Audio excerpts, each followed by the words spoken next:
बिस्मिल्लाहिर्रहमानिर्रहीम। अस्सलाम वालेकुम नाज़रीन, मैं हूं आपका होस्ट अज़हर चौधरी और आप देख रहे हैं यूट्यूब चैनल CNS न्यूज़। आज के हमारे मेहमान रमज़ान खावर साहब, जिनका ताल्लुक़ सादकाबाद से है, पंजाबी फ़िल्म इंडस्ट्री से 96 से वाबस्ता हैं। पंजाबी फ़िल्म इंडस्ट्री का कामयाब दौर, जिसमें राही साहब, मुस्तफ़ा कुरैशी साहब और दीगर पंजाबी फ़िल्म इंडस्ट्री से ताल्लुक़ रखने वाले जितने भी लोग शामिल थे, ये उनसे बखूबी वाबस्ता हैं। इनसे पंजाबी फ़िल्म इंडस्ट्री के तमाम लोगों के बारे में जानने की कोशिश करेंगे। वैसे तो ख़ुद भी काफ़ी काम कर चुके हैं as a actor, producer, director, writer. अस्सलाम वालेकुम खावर साहब। वालेकुम अस्सलाम। आपका हमने तारुफ करवाया। वैसे तो आप माशाल्लाह से जानी पहचानी हस्ती हैं। सादिकाबाद, रहीम यार ख़ान की, मुल्तान की, लाहौर की बात की जाए तो मोस्टली लोग आपको जानते हैं। तो जैसे ही हमें पता चला कि रमज़ान साहब सादिकाबाद से कराची में शिफ्ट हुए, तो हमने आपको काफ़ी कॉल्स की, तो उस दौरान शायद आप बिज़ी थे, हमें टाइम नहीं दे सके। आज आप हमारे स्टूडियो में तशरीफ़ लाएँ, हम आपका शुक्रिया अदा करते हैं। अच्छा, ये बताइएगा रमज़ान साहब, आपने पंजाबी फ़िल्म इंडस्ट्री का जो कामयाब दौर था जो देखा, जिसमें राही साहब अगर बात की जाए तमाम लोग जानते हैं, बहुत बड़ा नाम है, तो उनके बारे में हमें कुछ बताइएगा कि वो दौर कैसा था और कितना कामयाब दौर था कि आज अगर हम पीछे हैं तो क्या वजह है। बिस्मिल्लाहिर्रहमानिर्रहीम। सबसे पहले तो मैं आपसे ये रिक्वेस्ट करूँगा कि उनके कई नाम थे, तो जो सबसे ज़्यादा नाम जाना जाता था वो था राही साहब नहीं था, वो था सुल्तान राही। सही। क्योंकि राही उनकी ज़ात थी। सही। और वो फ़न के सुल्तान थे। इसके अलावा उनको जिन नामों से पुकारा जाता था स्टूडियो में, वो था आगा जी। आगा जी। एक नाम था हाजी साहब। बिल्कुल सही हो गया। और जो अवाम में कबूल था वो था सुल्तान राही। तो वो फ़न के सुल्तान थे और उनकी जो ज़ात थी वो थी राही। तो हर बच्चा, बूढ़ा, जवान तो उनका फ़ैन था या नहीं था, तो सुल्तान राही का जब नाम आता है ना, तो वो ज़्यादा अच्छा लगता है। सिर्फ राही साहब कहना हमारे लिए गुस्ताखाना लफ्ज़ है। बहुत शुक्रिया।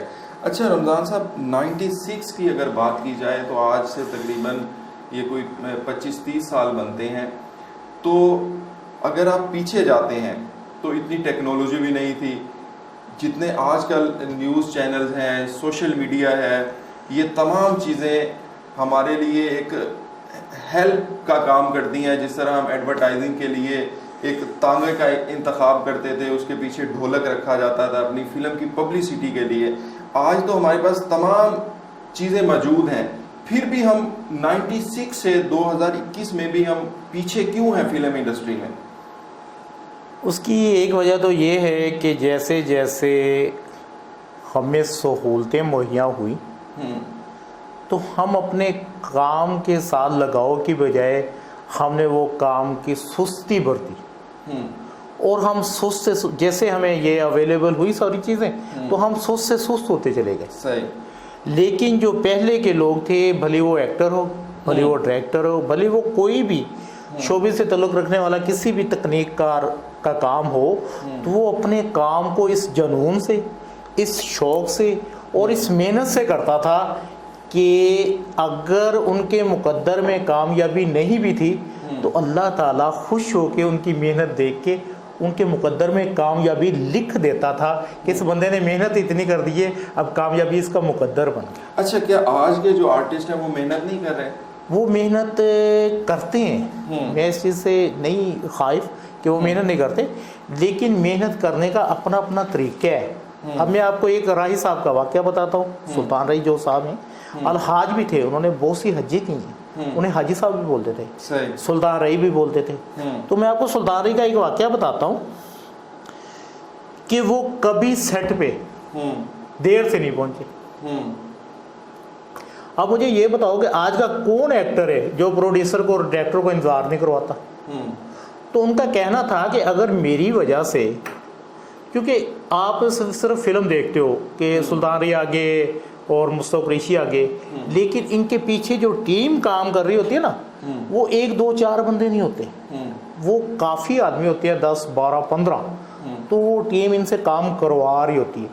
तो सुल्तान रही साहब का ये वतीरा शुरू से रहा है कि उन्होंने खुद तो इंतज़ार किया है लेकिन किसी को इंतज़ार नहीं करवाया। तो क्या आज का एक्टर ये वतीरा इस्तेमाल करेगा या वो कर रहे हैं? ये तो आपकी बात है। अच्छा रमज़ान साहब, आपने एक फ़िल्म भी बनाई है एज अ प्रोड्यूसर, जो आपकी मतलब ज़ाती तौर पे आपने उसको प्रोड्यूस किया टोटल। वैसे तो आपके माशाल्लाह से काफ़ी काम है, जिस तरह अगर स्टेज इंडस्ट्री की बात की जाए तो उसमें भी आप स्टेज ड्रामा पे भी आप एज अ डायरेक्टर आपने काम किया। वो आपकी फ़िल्म हमने देखी यार नबेदे यारियाँ जो रिलीज़ हुई थी, उसमें आपका टोटल जो गेटअप है वो सुल्तान राही साहब को वो करता है, कॉपी करते हैं आप। तो क्या आप उनके इतने बड़े फ़ैन हैं कि आपने उसी चीज़ को दोबारा अपने वो टोटल अपने ऑडियंस को, देखने वालों को के लिए वो तमाम कुछ किया? सबसे पहली बात कि जब मैंने, देखो ये एक हर बंदा बोलता है कि जी अदाकारी का मुझे बचपन से शौक़ था, लेकिन मुझे बचपन से शौक़ अदाकारी का नहीं था, सिर्फ देखने तक था कि मैं फिल्में देखता था। अच्छा। तो इत्तेफाक से हुआ ये कि एक दिन हम घर में बैठे हैं और मेरी शादी हुई थी, बच्चे अभी छोटे थे। तो मेरी जो वाइफ है उसने देखा कि रमज़ान खावर साहब को जब छुट्टी होती है ना, ये घर से जाते ही नहीं है। पहले ना, अभी तो ये 100 तरह के सिस्टम आ गए हैं, कार्ड है, फिर केबल है और ये सब, लेकिन हमारे दौर में ना VCR होता था। VCR। और मेरे पास ना वो तोशिबा B1 एक VCP थी, तो ये लुमिनर 17 इंच का टीवी था। तो मेरा सबसे महबूब मुश्किल था ना जो, वो ये था कि मैंने जिस दिन छुट्टी करनी ना, अपनी मनपसंद फिल्म लानी और वो लगा के ना साथ खाना भी खाना और घर का पका हुआ और एंजॉय करनी और फिल्म देखनी। तो एक दिन वो बोलती कि आपका कोई यार दोस्त नहीं है जो आपको बुलाता नहीं है, आप जाते नहीं हो। तो मेरे दिल में आया कि यार हाँ, यार दोस्त होना चाहिए। तो ये बात मैंने सुन तो ली वाइफ की, लेकिन मैंने उस पर ना वो नाराज़गी का इज़हार या कुछ नहीं किया कि आप मुझे ये क्यों चाहती हो कि आपके दोस्त होने चाहिए। तो लेकिन मेरे जहन में आई, तो मैं निकला बाहर। तो उस वक्त मैं सादकाबाद पब्लिक कॉलोनी में रहता था। तो जैसे बाहर निकला तो मेरी दीवार पे नज़र पड़ी, तो वहाँ ना स्टेज ड्रामे लगते थे नाज थिएटर में। अच्छा, सादिकाबाद में? सादिकाबाद में। तो वहाँ एक नाम लिखा हुआ था, डायरेक्टर याकूब खावर। सही। तो मैंने बोला यार ये शोबीज़ है, और फिल्में देखने को तो शौक़ था लेकिन एक्टिंग का शौक़ नहीं था। सही। तो मैंने बोला यार क्यों ना इस आदमी से मिला जाए और इसको ना उस्ताद माना जाए, और फिर जो भी सिलसिला चलेगा, अल्लाह ताला ने अगर मुकद्दर अच्छी की है तो काम करेंगे। तो फिर मैंने ना वो बात घर वाली की सुनने के बाद ना थोड़ा सा ना, कभी पंजाब सिनेमा रोड पे, कभी किसी होटल पे, तो कभी थोड़ा सा ना बाहर टाइम गुजारना चाहिए। गाए बगाए तकरीबन मेरा ख्याल है कि 6 माह या साल हो गए। लेकिन याकूब खावर साहब को मैं दीवार पे तो देखता था या वो स्टेज के पीछे देखता था, फ्रंट पे कभी नहीं देखता। अच्छा। तो इत्तेफाक से मैं एक ये गाड़ियों के काम भी करता हूँ, और वो उसका लड़का था ना जो, वो हमारे पास आ गया अपनी गाड़ी के। अच्छा। तो मुझे मेरे कज़न ने बताया कि ये याकूब खावर साहब का ना बेटा है। तो मैंने उसे ना चाय पिलाई, उसका गाड़ी का काम मुफ्त किया, और उसे ये बोला कि यार अपने अब्बू से मुझे मिला। सही। तो उसने बोला कि अभी तो मेरे पास टाइम नहीं है, मैं ना कल आऊँगा तो आपको अपने अब्बू के पास लेके चलूँगा। मैंने बोला चलो ठीक। सही। तो मैं फिर वो जो कल था ना, वो मेरे लिए ऐसे हो गया जैसे 1 साल है, क्योंकि अच्छा। शौक़ था ना। शौक़ था, बिल्कुल सही। तो वो जब आए तो उन्होंने बोला आओ अब्बू के पास चले, तो मैं उनकी गाड़ी में बैठा, इसको चांद गाड़ी बोलते। अच्छा। हम चले गए। सही। जब उनके पास गए, अस्सलाम वालेकुम। वालेकुम सलाम जी, ये आपका ना शागिर्द है, आपका फ़ैन है और ये आपसे ना। तो मैंने उनसे दुआ सलाम की, याकूब खावर से। तो वो अपना काम कर रहे थे, वो ना दुकान पे काम कर रहे थे। अच्छा। बोलता हाँ क्या है? मैंने बोला जी मुझे आपसे काम है, आप फारिग हो जाएं। बोलता मैं तो सारा दिन फारिग नहीं होऊंगा, आप काम बताओ। मैंने बोला जी थोड़ा टाइम दें तो मैं आपको काम बताता हूँ। बोलता टाइम ही टाइम है, बताओ। मैंने बोला जी मैंने आपका शागिर्द होना है, आप याकूब खावर साहब स्टेज के डायरेक्टर हैं। तो हंस पड़े। बोलता जा जा तू शागिर्द होगा, कोई छोड़ इन बातों, अपना रोज़ी कर रहा है ना, जाके रोज़ी कर। तो ये काम छोड़, बस लोग कोई अच्छा कहेगा कोई बुरा कहेगा, ये फील्ड अच्छी नहीं है, छोड़ो बस। मैंने बोला जी आप मेरा दिल तो, बोलता है आज मैं तेरा दिल तोड़ रहा हूँ, तुझे महसूस हो रहा है, लेकिन इस फील्ड में बहुत सी प्रॉब्लमें आती हैं, तो तुम वो प्रॉब्लम हैंडल नहीं कर सकते, जाओ। मैं थोड़ा सा ना वो जैसे अब वो बड़े थे, डायरेक्टर थे, झिझक भी महसूस हो रही थी, तो थोड़ा सा इसरार करने के बाद ना मैंने वहाँ से आना ही मुनासिब समझा। अच्छा। तो मैं आ गया, लेकिन वो मैंने दुकान तो देख ली थी, तो दूसरे दिन फिर मैं तैयार हो गई, अस्सलाम वालेकुम, और आज फिर तो आ गए हैं, पंजाबी जी कह रहे, पंजाबी बोल रहे आज फिर तो आ गए हैं। मैं कह जी वो मैंने आपको कल भी रिक्वेस्ट की थी कि अच्छा ऐसा मतलब है कि तू नहीं मुड़ना। मैं कह जी आप देख लें जैसा भी आपको मुनासिब। तो वो काम से फारिग हुए तो हम ना एक साथ ही होटल था, होटल पे चले गए, वहाँ बैठे, मैंने चाय का ऑर्डर दिया, चाय वही पी, चाय वही पिला के बोला ठीक है पुत्र, अगर तो एवं ही जाना तो फिर एवं ही सही हो जाए। आपको शागिर्द आपका उन्होंने अपना बना लिया। हाँ, वहाँ से आपने स्टेज का जो आपका वो मैंने वो उनकी शागिर्दी इख्तियार की, जो उस्ताद शागिर्द का होता है वो किया, लेकिन उसके थोड़े दिनों बाद ना वो 14 अगस्त का एक प्ले था ढोल सपैया, तो मुझे आज भी याद है, जो पहली चीज़ हो ना वो हर तरह याद रहती है। तो उन्होंने जब ये फैज़ अहमद फैज़ी साहब जो अब माशाल्लाह सराइकी फिल्म इंडस्ट्री के काफ़ी बड़ा नाम है, तो ये भी हमारे सीनियर थे और बाकी लोग भी थे, तो उन्होंने उस फिल्म में ना, उस ड्रामे में ना मुझे ढोल सपैया का मेन करैक्टर दिया। तो वो पहले था ना, तो मुझसे कर नहीं हो रहा था, मैं ना कभी कुछ तो एक दफ़ा उन्होंने मुझे ना सख्ती से इतना डांटा पूरी टीम के सामने कि मेरी आंखों में ना आंसू आ गए कि यार सही बोल रहे थे, मैं इस फील्ड में, क्योंकि कभी कुछ किया नहीं था ना, लेकिन वो मैंने अपने साथ तहैया कर दिया कि अब जो भी हो जाए अब गलती की गुंजाइश नहीं है। सही। तो फिर मैंने जैसे ही वो दोबारा रिहर्सल के दौरान ही वो सब कुछ हो रहा था, ड्रामा तो अभी स्टार्ट नहीं हुआ था, वो तो अभी दिन अच्छा, पड़े। अच्छा रमज़ान साहब, हम अपने मेन मुद्दे की तरफ आते हैं। जी।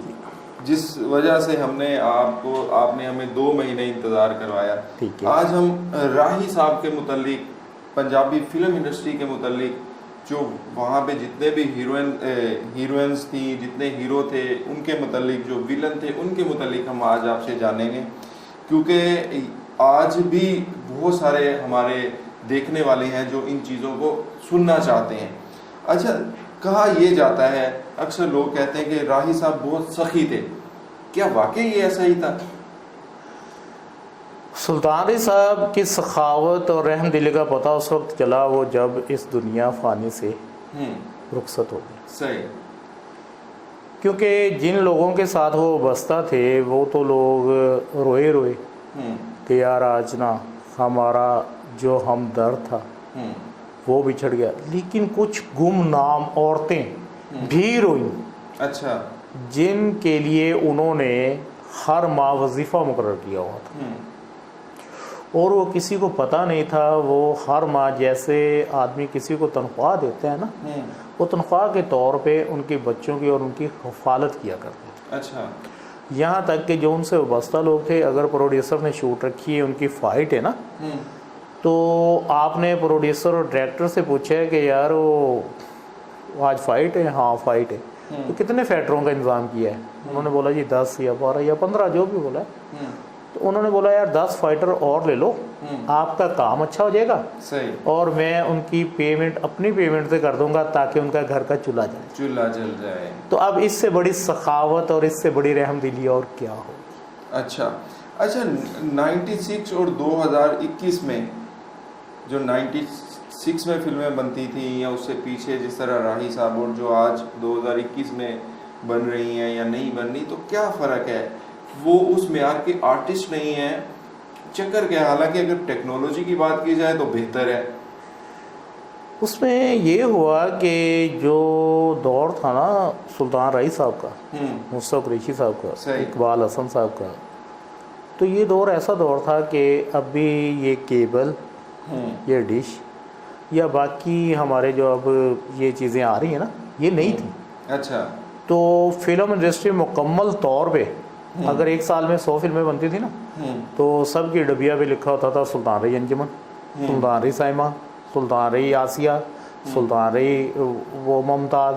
सही। तो सुल्तान रही एक ऐसा नाम था जो फिल्म की कामयाबी की ज़मानत समझा जाता। अच्छा, यानी हर प्रोड्यूसर इस चीज़ को वो कामयाबी की ज़मानत समझता था कि अगर सुल्तान रही मेरी का फिल्म में काम करेंगे तो मैं इससे पैसा कमाऊंगा। अच्छा हर डायरेक्टर का ये ख्याल होता था कि अगर सुल्तान रही को लेंगे तो फिल्म चलेगी। अच्छा तो सुल्तान रही इतने बड़े फ़न के सुल्तान थे कि उन्होंने काफ़ी अरसे तक फिल्म इंडस्ट्री पर राज किया। और शायद आपको भी ये मालूम हो कि जितना लंबा अरसा फिल्म इंडस्ट्री में वो चले हैं, ना ही तो हमारा पाकिस्तान ना ही हमारा इंडिया, मतलब वो काफ़ी बड़ी इंडस्ट्री है, तो ऐसा कोई हीरो नहीं चला जितना वो चले। तो वो मैं यही समझता हूँ कि एक तो उनकी मेहनत थी, एक डायरेक्टरों की मेहनत थी, एक प्रोड्यूसरों की उनसे मोहब्बत थी। उनके बाद जिन लोगों ने काम किया उनमें नुमाया नाम है जो शान के। अच्छा तो शान ने काम किया, लेकिन शान ने प्रोड्यूसरों के साथ या डायरेक्टरों के साथ शायद, मैं यकीन से नहीं कहता, शायद वो रवैया ना अपनाया हो जो सुल्तान रही साहब ने अपनाया, यानी कंप्रोमाइज करते थे वो करते थे। अच्छा क्या ये जो फिल्म ईद पे रिलीज की जाती थी कि या उसके अलावा भी फिल्म जो रिलीज होती रहती थी? ये पूरे पाकिस्तान में तकरीबन जहाँ भी देखो पंजाबी फिल्म है ना, जो खासकर सुल्तान रही साहब की, ये हर खित्ते में चल जाती थी। अच्छा तो फिल्में तो बनती रहती थी, लेकिन वो जैसे किसी चीज़ का सीज़न होता है ना, तो ये जो ईद उल अज़हा, ईद उल फितर, तो ये दो ऐसे मौके थे जिन पे ना फिल्म का सीज़न समझा जाता था। एक फिल्म रिलीज होती थी या नहीं, वो ऐसे होता था कि अगर सुल्तान रही साहब ने वहाँ बॉक्स ऑफिस पे 4 फिल्में, 5 फिल्में, 6 फिल्में बनाई है ना, तो उनके मुख्तलिफ ब्रांड बनते थे और वो हर डिस्ट्रीब्यूटर सिंध का अलग लेके आता था, पंजाब का अलग लेके आता था, सरहद का अलग, बलूचिस्तान। तो वो सुल्तान रही साहब की जो भी फिल्में जिस सिनेमे पे लगती थी ना, तो वो सब कामयाबी से हमकिनार होती थी। अच्छा क्योंकि वो तकनीक का डायरेक्टर, राइटर और राय साहब ने मेहनत ही इतनी की होती थी कि वो ना कामयाबी।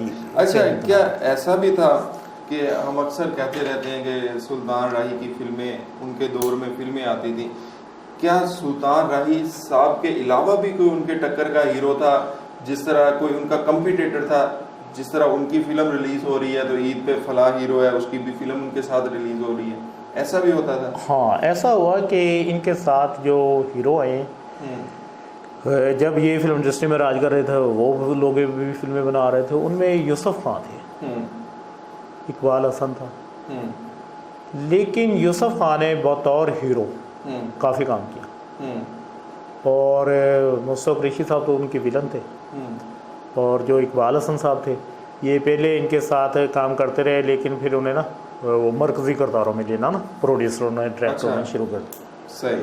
तो हुआ ये कि ये सारे काम तो मिलके करते रहे, लेकिन जो बतौर हीरो अवाम ने कबूल किया वो सुल्तान रही साहब ही थे।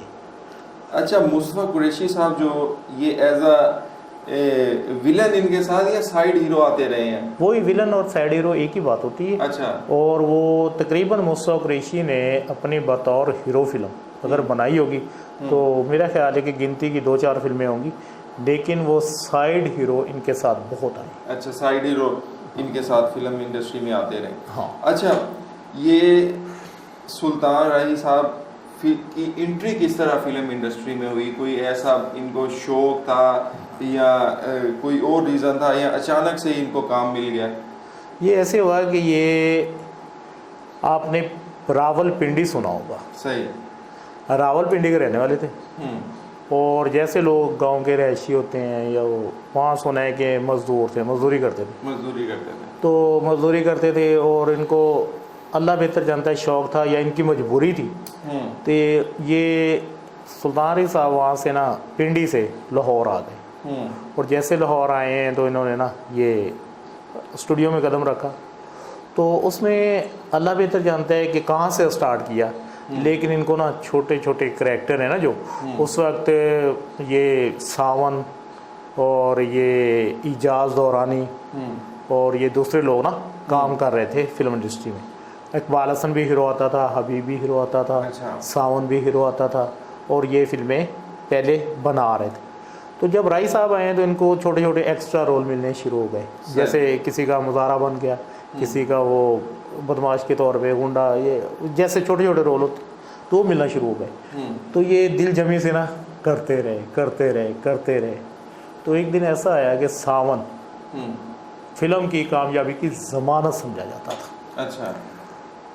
और जब सावन ने इतना काम किया कि उसके पास टेम ही नहीं था। अच्छा।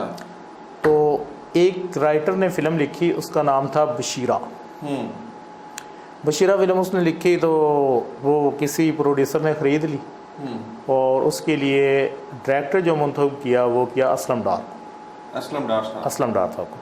असलम डार साहब फिल्म इंडस्ट्री का माना ताना डायरेक्टर था और वो बहुत समझदार था। तो जब इन्होंने प्रोड्यूसरों ने और असलम डार ने मीटिंग की कि भाई बशीरा हो गई, अब इसकी शूट के लिए सावन से रब्ता किया जाए, तो सावन से जब रब्ता हुआ तो उन्होंने एक दफ़ा बोला मेरे पास टाइम नहीं है, दूसरी दफ़ा फिर रब्ता हुआ मेरे पास टाइम नहीं है, तीसरी दफ़ा असलम डार वो ना जैसे एक आदमी को चिढ़ नहीं हो जाती, तो वो ना एक तरह चिढ़ गए उनको ना कि ये क्या, मैं इतना बड़ा डायरेक्टर और ये मेरे साथ नखरे कर रहे। तो आए और बस वो सावन को कुछ नहीं कहा, प्रोड्यूसरों को कुछ नहीं कहा, और वो ना वो साधारण फिल्म इंडस्ट्री में सब कुछ चलता है, तो अपने दफ्तर के बाहर ना वो ना एंजॉय करके बैठे थे।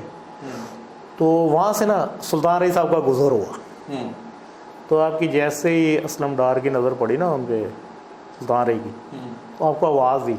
वो ना बड़े थे और डायरेक्टर भी थे, नाम भी था, तो उन्होंने सुल्तान रही नहीं बोला, बोला ओए राई। आपने देखो असलम डार ने आवाज़ दी, बोलता है जी डार साहब, बोलता है इधर आ जी। वो आगे खड़े हुए तो बोलते इधर न टोर के जा। तो वो साजरे कितना बड़ा डायरेक्टर था, वो चल पड़े। जब चले तो बोलता वापस आ जा, वो वापस आ गए थे, बोलते हुए तेनों पता है बशीरा फिल्म बनती भी है? जी बिल्कुल डार साहब, मेरे लायक कोई हुक्म हुए थे मैंने दसना। तो बोलते हैं कि तो बशीरा का टाइटल रोल करेगा। अच्छा। तो राई साहब सुल्तान रही साहब बोल रहे हैं कि डार साहब ये मजाक तो नहीं है, मैं किसी को बता दूं और बाद में शर्मिंदा हूँ।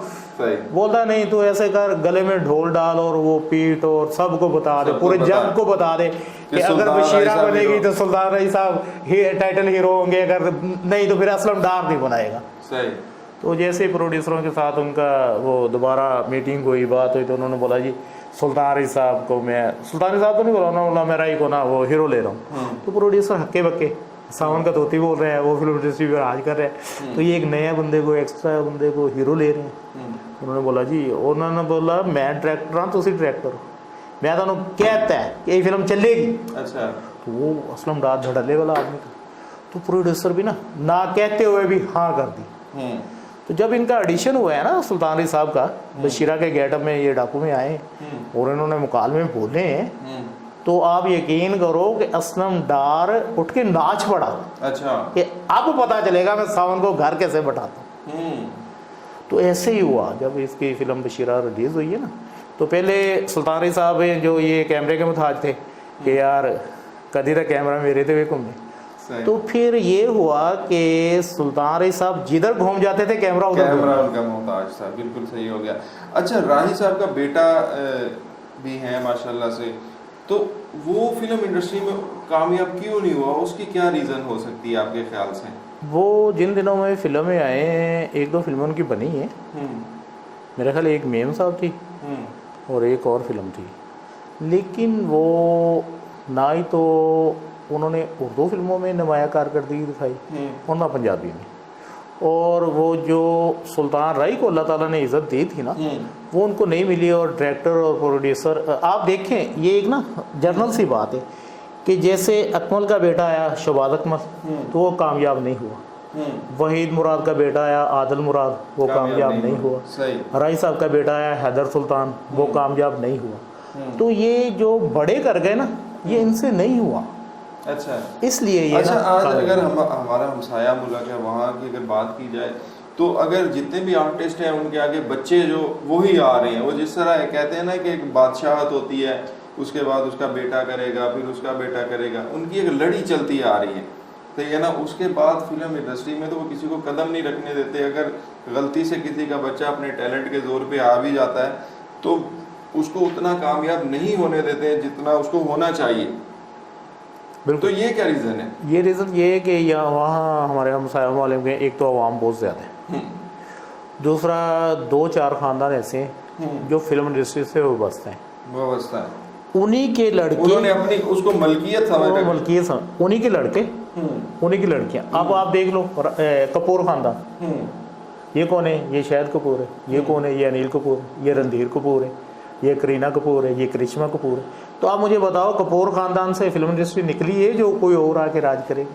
अच्छा, लेकिन पाकिस्तान में ऐसा नहीं है। अच्छा नहीं, पाकिस्तान में ऐसा तो है। देखें ना, यहाँ पे भी आप देखें, अगर बेटा है एक्टर तो उसका बाप एक्टर है तो उसका बेटा ही आएगा, लेकिन वो आ नहीं सका। टैलेंट पे अक्सर हमारे जो इतने टैलेंटेड लोग हैं जो बेचारे फिल्म इंडस्ट्री में धक्के खा रहे हैं, उनको चांस ही नहीं मिल रहा। प्रोड्यूसर और डायरेक्टर ये रिस्क लेने को तैयार नहीं। अगर सावन इनकार ना करता तो शायद ये बशीरा सावन पे ही फिल्म आई जाती। अच्छा, बशीरा फिल्म इंडस्ट्री कामयाब फिल्म बनी। फिल्म इंडस्ट्री में बशीरा ने जो बिजनेस किया है ना, ये बहुत कामयाब फिल्म थी और बिजनेस के हिसाब से बेहतरीन फिल्म थी। अच्छा, ये जो मौला जट, वैशी जट या वो वैशी, ये मौला जट इन लंदन वगैरह ना, ये फिल्में उसी की मरहून मिन्नत बनी है। तो ये सारी कामयाब गई क्योंकि रईस साहब का उस वक्त ना सिक्का चल गया था। सही। और वो बशीरा फिल्म आप अभी देखो तो सदाबहार है। उसमें क्या दिखाया है कि डाकू की ज़िंदगी क्या होती है, और ख़ासकर बहन का साथ हो तो उसके साथ क्या होता है, और डाकू को लोग कितना अच्छा समझते हैं। लेकिन वो बशीर अहमद से बशीरा कैसे बना, वो उन्होंने दिखाया कि चौधरी बुलंद बख्त और बुलंदा, तो उसको बशीरा बनाने वाला वो बुलंदा ही था जो अपने मुफाद की खातर उससे उल्टे सीधे काम करवाता। अच्छा खावर साहब, फिल्म इंडस्ट्री आज भी क्या उसी तरह हो सकती है कि जिस तरह लोग लाइनों में लग लग के बुकिंग करवाते थे, फिर उसके बाद ब्लैक पे वो टिकटें बिका करती थी, रश हाउसफुल फिल्में चलती थी, क्या आज भी पाकिस्तानी फिल्म इंडस्ट्री को उतना स्ट्रॉन्ग किया जा सकता है? बिल्कुल किया जा सकता है, बिल्कुल किया जा सकता है। कोई भी काम अल्लाह ताला ने इंसान के लिए कोई मुश्किल नहीं बनाया, क्योंकि इंसान है जो अशरफ अल मखलूकात है। ये जो चाहे, जो अल्लाह ताला रहमत करे, इससे हो सकता है और ये करता है। सही। लेकिन इसके लिए हमें प्रोड्यूसर, डायरेक्टर और एक्टर ऐसे चाहिए कि जो उन लोगों की तरह मेहनत करे जैसे वो करते थे। राइटर अपनी जिम्मेदारी निभाए, एक्टर अपनी जिम्मेदारी निभाए, डायरेक्टर। अब ये क्या वतीरा है कि अगर फिल्म की शूट हो रही है तो डायरेक्टर खुद सेट पे नहीं आ रहा और असिस्टेंट डायरेक्टर को फ़ोन पे बता रहा है ऐसे ऐसे ऐसे कर लो और सीन हो जाएगा, तो फिर वो फिल्में कहाँ कामयाब होगी, या वो फिल्म बैन कैसे लाइन में लग के टिकते लेंगे? यानी अवाम के म्यार के मुताबिक अगर म्यारी फिल्में आएंगी तो तभी हाउसफुल होंगे। और आज भी आप हमारा हमसाया मुल्क इंडिया देख लो, वहाँ भी सिनेमा घर कायम है। अच्छा, वहीद मुराद का थोड़ा इनके बारे में अगर आप। वहीद मुराद हमारे बहुत ही लाजवाल और टैलेंट हीरो थे। वो चॉकलेट हीरो थे, उसको बोलते थे चॉकलेट हीरो। सही। तो उनका फिल्म इंडस्ट्री पे राज करना और जवानी में उनका इस फ़ानी दुनिया से कूच कर जाना, तो ये हुआ था कि वहीद मुराद, नदीम और मोहम्मद अली, तो ये सब लोग काम करते थे। लेकिन वहीद मुराद इतने सीधे साधे और भोले थे कि उन्हें ऊंच नीच और फिल्म इंडस्ट्री की सियासत का पता नहीं था। जहाँ अच्छे लोग होते हैं ना, वहाँ थोड़े बुरे भी होते हैं, तो सियासतदान भी होते हैं, सीधे साधे लोग भी होते हैं। तो वहीद मुराद बोलते हैं कि जब प्रोड्यूसरों ने ना उनसे आंखें फेरी और उन्होंने महसूस किया, तो बस जवानी में ही ना, वो जब उन्होंने इस फिल्म इंडस्ट्री की वो देखी कि यार ये तो अभी मुझे किसी तरह भी कबूल करने को तैयार नहीं, तो उनके मद्दे मुकाबिल तब कौन सा हीरो था? उनके मद्दे मुकाबिल ये आया है वहीद मुराद और मोहम्मद अली, नदीम, ये सारे काम कर रहे थे। अच्छा।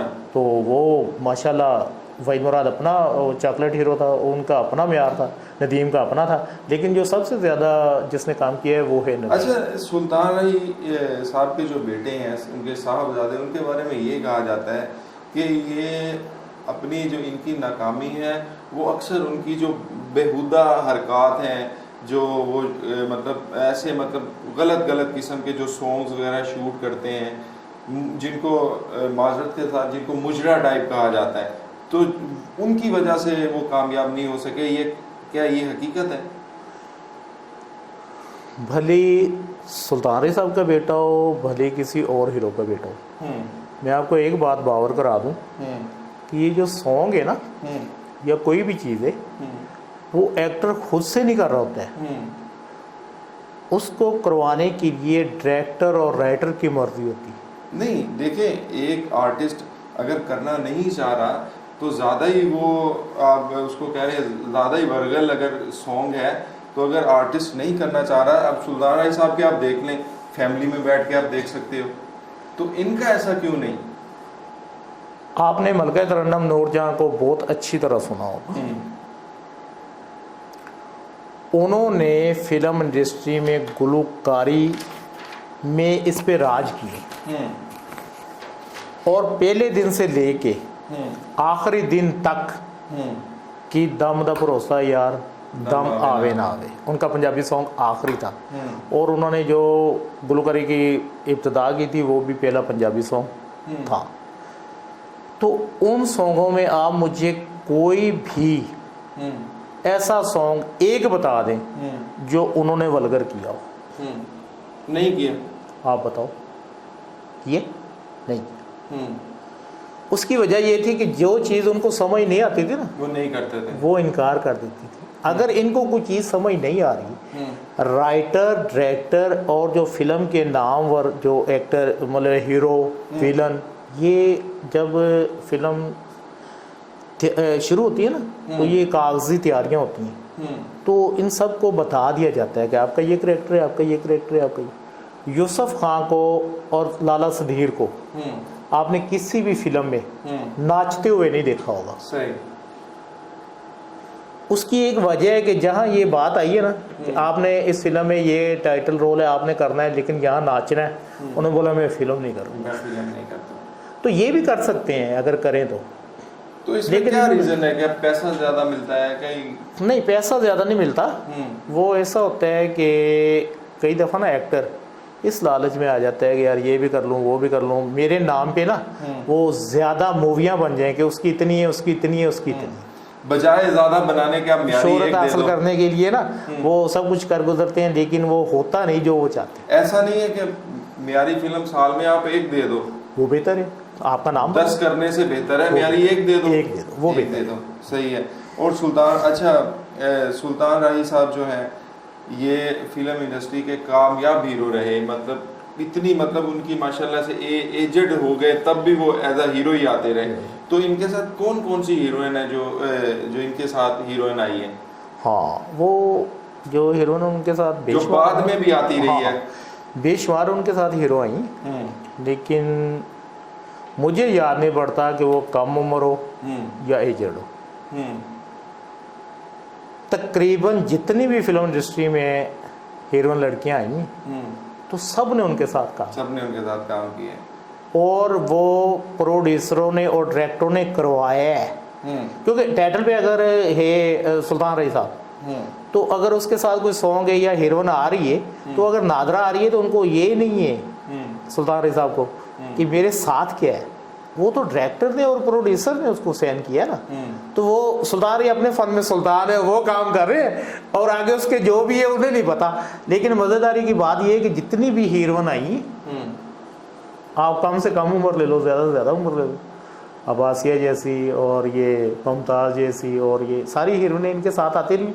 और मज़ेदारी की बात कि हर दौर में वो इनके साथ हीरो आए हैं, हीरोइनों के साथ। अच्छा रमज़ान साहब, ऐसी क्या मजबूरी थी कि आपको सादिकाबाद से कराची मूव करना पड़ा? हाँ, शोबिस के हवाले से ही आपकी कोई मसरूफियात थी? हाँ, वो ये था कि पहले मैं सादिकाबाद से लाहौर गया, तो वहाँ लाहौर में मैंने फिल्म इंडस्ट्री में 2 साल 2.5 साल का अरसा गुजारा। सही। तो वहाँ मैंने टीवी सीरियल भी किए, PTV के। बहलावा, नो टेंशन, कौन, ये मेरे टीवी सीरियल थे। उसके बाद एक भोला सुनहरा फिल्म थी, वो पहले शौकत चीमा साहब उसके हीरो थे, और शहद राणा साहब उसके डायरेक्टर थे जिन्होंने कालका फिल्म बनाई थी। सही। तो उस फिल्म में मेरा भी काम था, लेकिन वो बनी तो सही लेकिन वो मुकम्मल ना हुई। अच्छा। तो वो जैसे एक दूसरे के साथ मशवरा करते हैं, या उस वक्त शान का तोती बोल रहा था, तो कुछ लोगों ने उस प्रोड्यूसर को मशवरा दिया कि आपने जो काम कर लिया कर लिया, अब इसको छोड़ो, कहानी यही रहने दो, शौकत चीमे को छोड़ो और शान को साइन कर दो। शान को साइन कर लो। तो ये शौकत चीमा था, ये शुरू से विलन है, तो उन्होंने बोला हो सकता है बॉक्स ऑफिस पे आपकी फ़िल्म हिट ना हो, तो शान की फ़िल्म हिट तो हो जाएगी। तो वो जब मैं वहाँ से काम करके इसका भोला सुनहरा उसका फ़िल्म का नाम था, और शान के साथ काम, और उसमें नैयर एजाज साहब भी थे, बारिया स्टूडियो में हमारी शूट थी, तो वो मैंने की। और उसके बाद 3 सीरियल आपको बताए हैं, बहलावा, नो टेंशन और कौन। ये कौन था टीवी सीरियल PTV का तनवीर फातिमा का, और ये नो टेंशन ये आलिया शकील इस्लामाबाद से प्रोड्यूसर आई थी, और बहलावा ये फ़रूक बेंगल साहब हैं, वो डायरेक्टर भी थे और प्रोड्यूसर भी थे, तो उनकी सीरियल थी। तो ये मैंने वहाँ काम किया, और वो करने के बाद जब मैं साल के बाद वापस आया, तो फिर मैंने अपनी मूवी बनाई साल के बाद में, यार नवेंदे यारियाँ, बताओ प्रोड्यूसर। लेकिन इसके अलावा भी मैंने दूसरे लोगों की फिल्मों में काम किया, जैसे जंगलू ते मंगलू, उसके बाद मामे सारेगा में, वो सेब दे जालिम, और ये मेरी अपनी। अच्छा, यार नवेंदे यारियाँ को आपने कुछ शेरा से मिलता जुलता इस करेक्टर नहीं था आपका? उसमें भी जो आपका मेन करेक्टर है, वो जिस तरह आप उसमें डाकू बने हुए हैं, तो वो शेरा से मिलता जुलता था या कोई अलग ही कोई स्टोरी थी उसकी? वो इसमें ये था कि हमारे वहाँ ना सालका रहीम यार खान में ना सराइकी और पंजाबी इकट्ठे रहते। अच्छा। तो ये 2 दोस्तों की कहानी थी, तो ये कहानी मैंने अपने आंखों से देखी थी। बिस्मिल्लाहपुर में ना एक रहता था पंजाबी, उसका नाम था अख्तर, और जो मलूक शाह में रहता था उसका नाम था गुलाब, वो था सराइकी। तो उनकी दोस्ती इतनी पक्की थी कि मैं 1, 2 दफ़ा 3 दफ़ा मेरा आना जाना हुआ, तो मैंने उनको देखा कि ये हैं दोस्त पंजाबी और सराइकी, लेकिन इतना एक दूसरे के साथ प्यार करते हैं कि शायद भाई भी होता तो ना करता। तो वो उन लोगों को देख के ना मैंने फिर बनाई यार नवेंदे यारियाँ, और फिर मैंने वही पंजाबी सराइकी ना उनको ले के उनके मुकालमे, उनकी हिफाजत, उनका घरों में आना जाना, उनको एक दूसरे को औलाद देना, तो सब कुछ मैंने देख के वो फिल्म लिखी भी खुद और बनाई भी खुद। और मुझे उस फिल्म की शाबाश भी मिली थी कि यार निक्का काका ते वड्डा काका ते सारे ने बनाई, पर रमज़ान खावरा जी यार नवेंदे यारियाँ बनाई ना, ये साढ़े सराइकियां का भी सिर उच्चा हो गया, तो पंजाबियों का भी सिर उच्चा हो गया। ये एक साफ़ी था विहाड़ी से, उसने मुझे कॉल की, बोलता यार मैं तेरी फिल्म देख रहा हूँ 3 दिन से और मेरा दिल नहीं भर रहा है। जब आप आखिर में पंजाबियों और सराइकियों को मैसेज देते हो ना, तो ये इतना प्यारा मैसेज है कि ये सारी फिल्में एक तरफ और तेरा ये एक मुकालमा एक तरफ, तो ये मेरे लिए बहुत बड़ी शाबाश थी कि एक साफ़ी पागल नहीं होता, साफ़ी बहुत अक्लमंद आता। तो वो उसने मुझे कॉल की और विहाड़ी का बताया, और बोलता मैं अखबार का साथी हूँ और आपको फ़ोन इसलिए कर रहा हूँ, मुबारक दे रहा हूँ कि पहला अच्छा काम किया है जो हमको पसंद आए। अच्छा रमज़ान साहब, आखिर में अगर आप हमारे जो प्रोड्यूसर हजरात हैं, राइटर हैं, आर्टिस्ट हैं, इनको या कोई अपने हवाले से कोई जो आवाम है जो देखने वाले हैं, उनको कोई मैसेज देना चाहें आप? हाँ अगर भाई, वो मैसेज ये है कि अल्लाह ताला ने इंसान को इतना सब मखलूक पे ना अहमियत दे दी, अशरफुल मखलूका, और रिज़्क़ रोटी भी उसी के ज़िम्मे। तो मैं आखिर में ये कहूँगा कि उड़ते पंछी आसमाना उत्ते वेखते सही की कर दे, ना कर दे रिज़्क़ ज़ख़ीरा, क्या बात, ना भुखे मर। ज़बरदस्त। अब मैं सालकाबाद छोड़ के अगर कराची में आया हूँ, तो सासर है कि अल्लाह ताला ने मुझ पे करम किया हुआ है, मुझे नॉलेज है शोबिज़ की, तो मैं यहाँ रह के ना अपनी मूवी बतौर प्रोड्यूसर या किसी प्रोड्यूसर का साथ तावन हुआ तो शुरू करूँगा। उसकी मैंने ना कहानी लिखी हुई है। अच्छा। तो वो नाम भी मैं आपको अभी कहानी के मुताबिक बता देता हूँ, वतन की मिट्टी। वतन की मिट्टी, ज़बरदस्त। और वो उर्दू ज़बान में होगी, क्योंकि कराची में उर्दू ज़बान और पूरे मुल्क में उर्दू ज़बान जानी और पहचानी जाती है। ज़बरदस्त। तो उसमें मैं उन लोगों की तलाश में हूँ जो राई साहब के असलम डार के, और उन लोगों के मुताबिक अपने आप को ढाल सकें जो फिल्म इंडस्ट्री की ज़मानत समझी जाती थी। सही। और आपने यार भिंदे यारियां में मेरी मेहनत, मेरी प्रोडक्शन, मेरा आना मेरा जाना सब कुछ देख लिया है। और इंशाअल्लाह मैं अपने खुदा से, अपने अल्लाह ताला से उम्मीद करता हूँ कि जैसे यार भिंदे यारियां मेरी कामयाबी से हमकिनार हुई, तो वो तो सराइकी और पंजाबी ज़ुबान में थी ना, लेकिन ये जो वतन की मिट्टी है मैं कराची में बैठ के बनाऊँगा, ये उर्दू ज़ुबान में बनाऊँगा। और अल्लाह ताला पे मुझे, अपने अल्लाह ताला पे पूरा बिलीफ है कि वो मुझे ज़रूर कामयाब करेगा। ठीक है जी रमज़ान साहब, आपका बहुत शुक्रिया, आप हमारे स्टूडियो में तशरीफ़ लाएँ। तो नाज़रीन, आपने रमज़ान खावर साहब की बातें सुनी, जिसमें हमने राही साहब के बारे में जानने की कोशिश की और उनके दौर में जो उनके मद्दे मुकाबिल जो हीरो थे उनके बारे में भी जानने की कोशिश की। तो आपने अक्सर देखा होगा कि फिल्म सेट पे मोस्टली आर्टिस्ट जो हैं वो लेट आते हैं। सुल्तान राही के दौर का एक वाक़या आपके साथ शेयर करके तो प्रोग्राम का हम एहतमाम करते हैं। एक दफ़ा सुल्तान राही साहब सेट पे बैठे हुए थे, उनकी आदत थी कि वो मतलब टाइम से भी पहले आ जाया करते थे।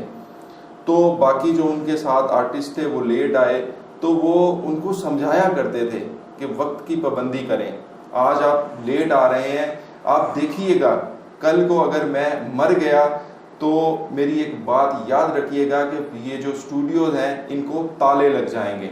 और उनकी बात वाकई में सच साबित हुई।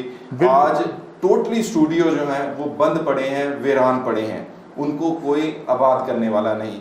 इसीलिए आज का जो अच्छा मैसेज है कि आपका कोई भी शोबा है, ख्वाह वो कोई भी है, फिल्म इंडस्ट्री है या कोई भी है, आप किसी भी शोबे से जिस शोबे से जिसका ताल्लुक है, वक्त की पाबंदी जो है वो बहुत ज़रूरी है। तो इसी के साथ ही अपने होस्ट अजहर चौधरी को इजाज़त दीजिए। इंशाअल्लाह नेक्स्ट आपके साथ फिर किसी अच्छे टॉपिक पे मुलाकात होगी। अल्लाह हाफिज़। अच्छा रमज़ान खावर साहब, आप क्या मैसेज देंगे? देखिए, फ़न जो होता है वो उसमें फ़नकार कोई छोटा बड़ा नहीं होता, और जो फ़नकार होते हैं इनका कोई भी मतलब हदबंदी नहीं होनी चाहिए। सही है ना? अगर आप पाकिस्तान से हो तो आप इंडिया जाओ, अपना इजी अपना जो फ़न है वो उनको दिखाओ, वो पाकिस्तान में आए। जिस तरह आजकल इस पर भी पाबंदी है और पाकिस्तानी फ़िल्म इंडस्ट्री बहुत पीछे जा चुकी है, तो आप क्या मैसेज देंगे हमारे हमसाया मुल्क को, और पाकिस्तानी जो आर्टिस्ट हैं जो फिल्म इंडस्ट्री में पीछे हैं उनको आप क्या मैसेज देंगे?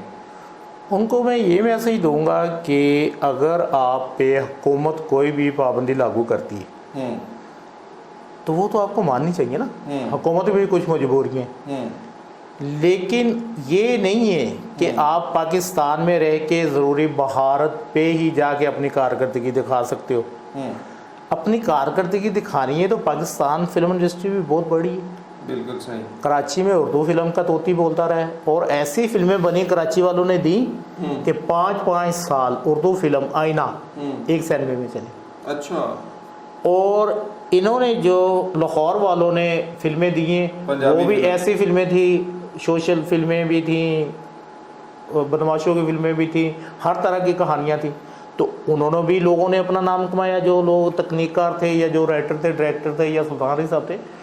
तो मैं इनको यही मैसेज दूंगा कि भली पाकिस्तान हो भली इंडिया हो, जगह कोई मखसूस नहीं है कि मैं यहाँ पे जाके अपनी कारकर्दगी दिखाऊंगा, यहाँ काम करूंगा, यहाँ मैं नहीं कर सकता। यानी पाकिस्तानी आर्टिस्ट पाकिस्तान इंडिया जाए, इंडिया वाले पाकिस्तान आए, ये बेहतर नहीं है। ये ठीक है, लेकिन हुकूमत की इजाजत से।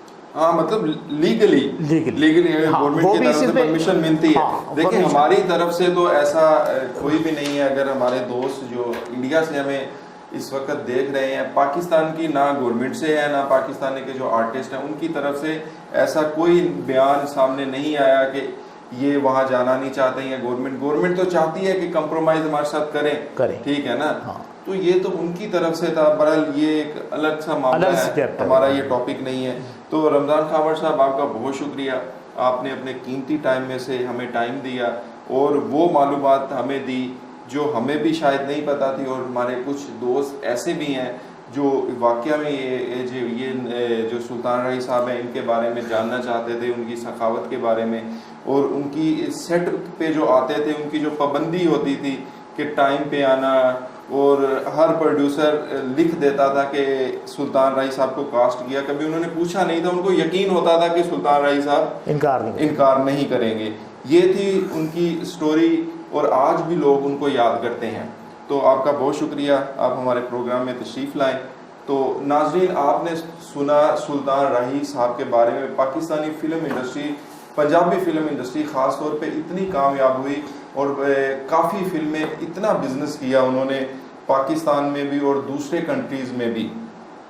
तो अगर सुल्तान राही साहब की एक बात की जाए, उनकी एक अच्छी बात के बाद हम अपने प्रोग्राम को एख्तिताम की तरफ लेके जाते हैं। कहा यह जाता था कि सुल्तान राही साहब जब सेट पे आते थे तो बहुत सारे आर्टिस्ट, बहुत से लोग जो सेट पे लेट पहुंचा करते थे, तो सुल्तान राही साहब उनको कहा करते थे कि वक्त की पाबंदी करें, अगर आज आप वक्त पे नहीं आएंगे तो कल को अगर मैं मर गया तो आप देख लीजिएगा ये जो स्टूडियो है इनको ताले लग जाएंगे। और हकीकतन ऐसा ही हुआ। उनकी मौत के बाद वाकया ही में स्टूडियो ऐसे बंद हुए, आज वहाँ आप देख रहे हैं कि वहाँ वीरान वो स्टूडियो पड़े हैं, वहाँ कोई शूट करने वाला नहीं है। जो उनके बाद आर्टिस्ट थे वो भी उनको नहीं चला सके। इसीलिए ज़रूरी है कि आप भी जो देखने वाले हैं, आपका कोई भी फील्ड है, कोई भी शोबा है, जो वक्त की पाबंदी है वो बहुत ज़रूरी है। इसी के साथ ही अपने होस्ट अज़हर चौधरी को इजाज़त दीजिए। नेक्स्ट इंशाल्लाह आपसे फिर किसी अच्छे टॉपिक पे मुलाकात होगी। अल्लाह हाफिज़।